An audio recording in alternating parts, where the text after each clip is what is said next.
So here's a little interesting thing that so many people ignore and so many people don't think about. Now, I'm guilty partially of doing this. And that's not so much because I don't think about it. It is because it's been overdone to such an extent that this particular thing has lost its usage.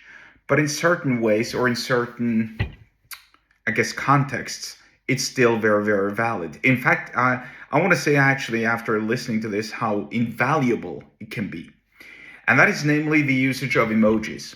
Why you should use emojis. And I'm going to tell you something that I heard, something that was very, very interesting. And at first, it just seemed a little bit strange, but now that I think about it, it kind of makes sense, or it definitely makes sense, really. So here's what I'm aiming at. So there's a guy. I forget his name, but it doesn't really matter, really. What matters is this fella said that he was working or he is working as a hostage negotiator, especially on behalf of American hostages abroad. He doesn't work for the US government. This is a private owned company, and sometimes they work together with the US government. Sometimes they, in his words, sometimes they butt heads against the presidential administration.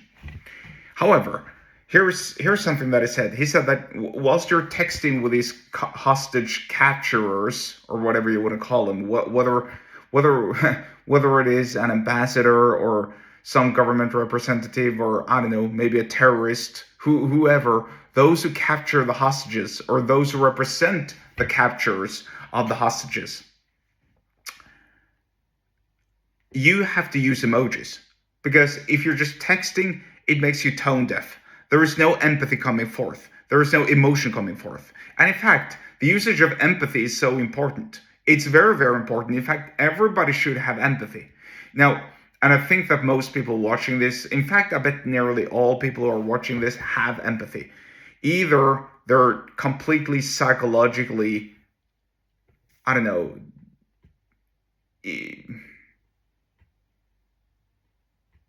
I don't know what the term is. I'm losing the term.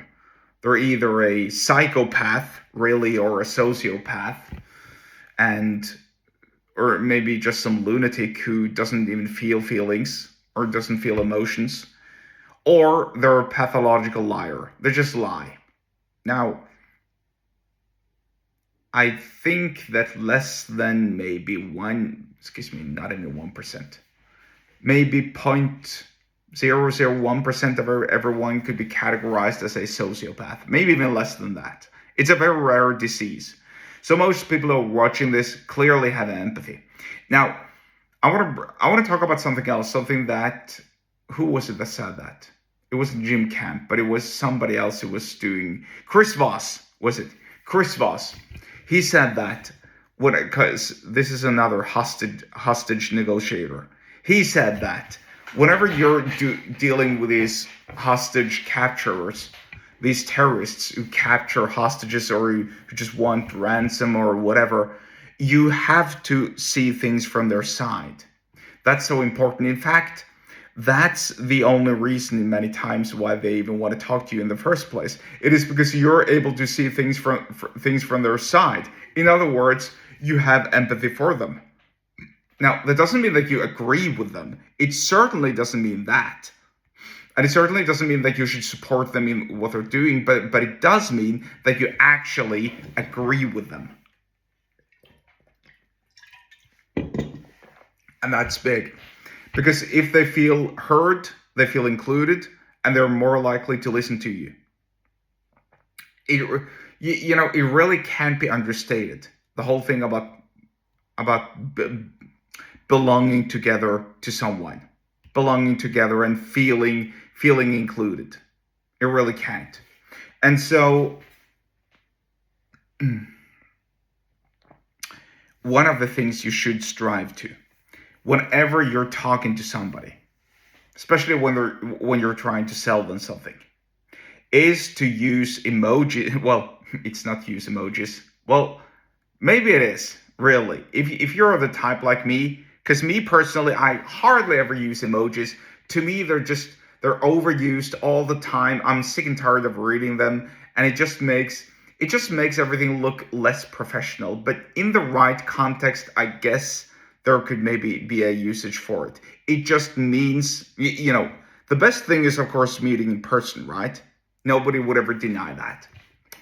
But if you can replace meeting in person, but if you can sort of like convey your emotions and feelings across to the other side by using emojis, that goes a long way.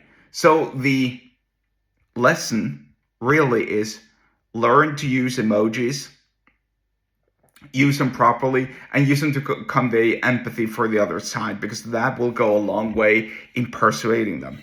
If you want to learn more about sales and persuasion, then get subscribed to my email list. The link to do so is in the episode description wherever you're watching or are listening to this, and I'll see you there.